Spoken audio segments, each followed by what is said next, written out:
இருக்கிறதுலே பியூரான love mother love தான். ஒரு தாய் தன்னுடைய குழந்தை நல்லா இருக்க வேண்டும் என்றா என்ன விஷயம் வேண்டுமானாலும் செய்வா. ஒரு தாயின் பாசத்திற்கு எல்லையே கிடையாது. ஒரு தாயின் அன்பிற்கு எந்தவித லிமிட்டுமே கிடையாது. அப்படிப்பட்ட மதர் லவ் பற்றி தான் நம்ம இப்போ இந்த எபிசோட்ல பார்க்க போகிறோம்.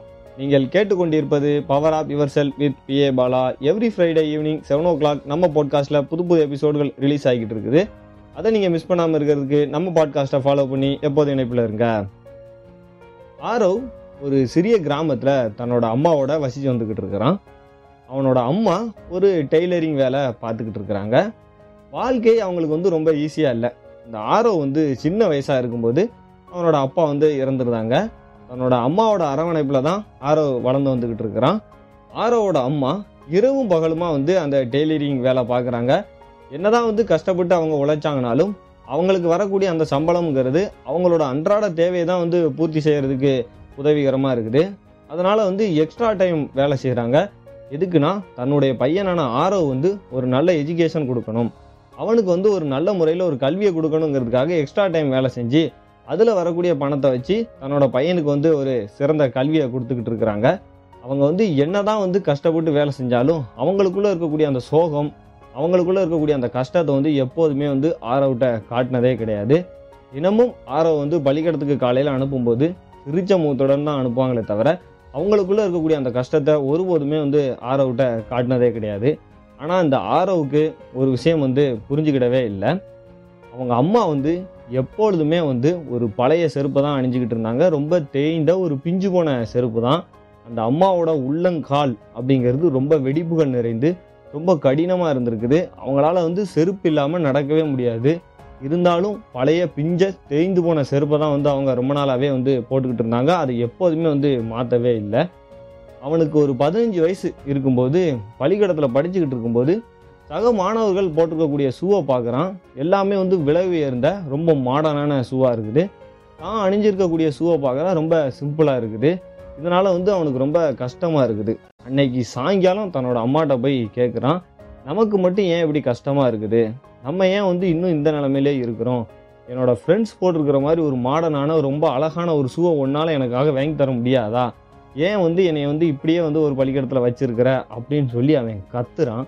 அப்போ ஆரவோட அம்மா அவனை கூட்டுட்டு போய் அவங்க டெய்லரிங் பண்ணிக்கிட்டு இருக்கக்கூடிய அந்த சின்ன ஷாப், அந்த கடைக்கு கூட்டு போகிறாங்க. அங்கே ஒரு பழைய பொட்டி, ஒரு மரப்பட்டியை திறக்கிறாங்க. அங்கே இருக்கக்கூடிய பொட்டியை திறந்துட்டு அதில் கிழிந்த நிறையா துணிகள் இருக்குது, அதை வெளியே எடுக்கிறாங்க. இதை பார்த்தியா அப்படின்னு சொல்லி கேட்குறாங்க. நான் ஒவ்வொரு முறையும் எக்ஸ்ட்ரா டைம் வேலை செய்யும்போது எனக்கு கிடைக்கக்கூடிய அந்த அமௌண்ட்டில் எனக்கு 2 விஷயந்தான் ஞாபகம் வரும். எனக்காக நான் நல்ல துணிகள் எடுத்துக்கிடலாமா அப்படின்னு நான் யோசிப்பேன், இல்லைனா என்னோட பையன், அதாவது உனக்காக நான் அதை செலவு பண்ணலாமான்னு யோசிப்பேன். எப்போதுமே நான் உன்னையை தான் சூஸ் பண்ணுவேன். நீ நல்லா இருக்கணும், உனக்கு நல்ல எஜுகேஷன் கொடுக்கணும், உன்னையை நல்லா வச்சுருக்கணும் அப்படின்னு தான் நான் எப்போதுமே சூஸ் பண்ணுறேன். ஆனால் அம்மாவால் முடிஞ்சது இதுதான், நான் உழைக்கக்கூடிய சம்பளத்தில் என்னால் முடிஞ்ச வாழ்க்கையை நான் உனக்கு கொடுத்துருக்குறேன் அப்படின்னு சொல்லி அவங்க கண்ணீர் கலங்க சொல்கிறாங்க. அதை கேட்ட ஆரவுக்கு இதயமே வெடிச்சிருச்சு. அப்போ அவன் தயங்கி போய் கீழே பார்க்குறான். அப்போந்தான் அவன் தன்னோட அம்மாவோட காலை பார்க்குறான். தன்னோட அம்மாவோட உள்ளங்காலை எடுத்து பார்க்குறான். அதில் நிறைய வெடிப்புகள் இருக்குது. அது பக்கத்தில் இருக்கக்கூடிய பிஞ்ச செருப்பை பார்க்குறான். இவ்வளவு நாள் தன்னோட தாய் பிஞ்ச செருப்பை தான் போட்டிருக்கிறாங்க, வெடிப்புகள் நிறைந்த அந்த காலால் தான் நடந்துக்கிட்டு இருந்திருக்காங்க. ஆனால் நம்மளுக்கு ஒரு சிம்பிளான ஒரு ஷூவாவது வாங்கி கொடுத்துருக்குறாங்களே அப்படின்னு சொல்லி அப்போந்தான் அவன் அண்டர்ஸ்டாண்ட் பண்ணிவிட்டு, ஐ எம் எக்ஸ்ட்ரீம்லி சாரிம்மா, என்னை மன்னிச்சிருங்க, நான் உங்களோட பாசத்தை புரிஞ்சுக்கிடாமே போயிட்டேன், உங்களோட கஷ்டங்களை நான் தெரிஞ்சுக்கிடாமே போயிட்டேன் அப்படின்னு சொல்லி ஆரவ் சொல்கிறான். பல வருடங்கள் கழிச்சு போய்கிட்டு இருக்குது. தன்னுடைய அம்மா செய்த அந்த சாக்ரிஃபிகேஷன், தன்னோட அம்மா செய்த தியாகம், அவங்களோட கஷ்டங்கள் வீணாகக்கூடாதுங்கிறதுக்காக ரொம்ப கடுமையாக உழைக்கிறான். கடுமையாக படிச்சுக்கிட்டு இருக்கிறான். படித்து ஒரு இன்ஜினியர் ஆகி ஒரு கம்பெனியில் வேலையில் சேர்ந்துருதான். ஆனால் ஒரே ஒரு விஷயம் மட்டும் மாறவே இல்லை. அந்த கம்பெனியில் வேலை செஞ்சுக்கிட்டு இருக்கும்போது அவனோட டேபிளில் தன்னோட தாய் எப்போதுமே தனக்காக சாக்ரிஃபைஸ் பண்ண அந்த செருப்பை ஒரு சிறிய கண்ணாடி பெட்டியில் அடைச்சி தன்னுடைய தாயின் பாசத்துக்காக நினைவுக்காக அங்கேயே வச்சிருக்கிறான். அதை பார்க்கும்போதெல்லாம் தன்னுடைய தாயின் பாசமும் அவங்க அவனுக்காக செய்யக்கூடிய தியாகமும் தான் அவனுக்கு எப்போதுமே ஞாபகம் வந்திருக்குது. ஒரு தாயின் பாசத்திற்கு ஈடு எதுவுமே கிடையாது. ஒரு தாய்க்கு பசிக்குது, தன்னோட குழந்தைக்கும் பசிக்குது அப்படின்னா முதல்ல தாய் தன்னோட குழந்தைக்கு தான் சாப்பாடு கொடுப்பாங்களே தவிர அவங்க எப்போதுமே முதல்ல சாப்பிட்றது கிடையாது. அந்த மாதிரி இருக்கக்கூடிய இந்த தாயின் அன்பை பற்றி நம்ம நிறைய இடங்கள்ல யாருமே வந்து ரெகக்னைஸ் பண்ணுறதே கிடையாது. இந்த போட்காஸ்ட்டை லிசன் பண்ணிக்கிட்டு இருக்க உங்களுக்காக நான் ஒரு கேள்வி கேட்குறேன்.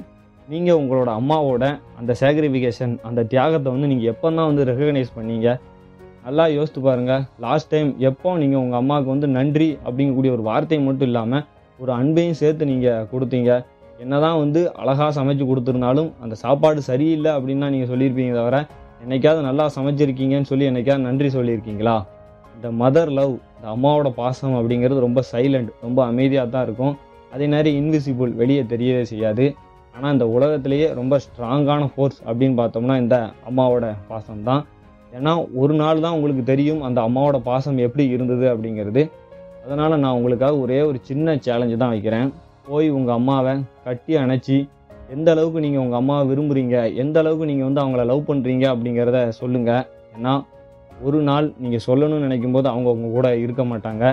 இருக்கும்போதே அவங்க வந்து உங்களுக்கு எந்த அளவுக்கு முக்கியம், நீங்கள் வந்து எந்த லெவலில் வந்து அவங்கள லவ் பண்ணுறீங்க அப்படிங்கிறத எக்ஸ்ப்ரெஸ் பண்ணுங்கள். ஒவ்வொரு தாயுமே வந்து தன்னுடைய குழந்தைகளுக்காக எவ்வளவோ கஷ்டப்படுறாங்க. அந்த அம்மாவோட பாசத்தை வந்து, அவங்களோட சாக்ரிஃபிகேஷன், அவங்களோட தியாகத்தை வந்து நீங்கள் எப்போதும் மறந்துடக்கூடாது அப்படின்னு சொல்லி நான் இந்த எபிசோடை நிறைவு செய்கிறேன். நம்ம போட்காஸ்ட்டை பற்றிய கருத்துக்களை நீங்கள் ஃபேஸ்புக், இன்ஸ்டாகிராம், லிங்க்டின்ல PA பாலா அப்படிங்கக்கூடிய ப்ரொஃபைலை நீங்கள் எனக்கு எப்போதுமே வந்து மெசேஜ் பண்ணலாம். எப்போதும் இணைந்திருங்கள் பவர் ஆப் யுவர் செல்ஃபுடன். அடுத்த எபிசோடில் உங்களை சந்திக்கிறேன். மிக்க நன்றி.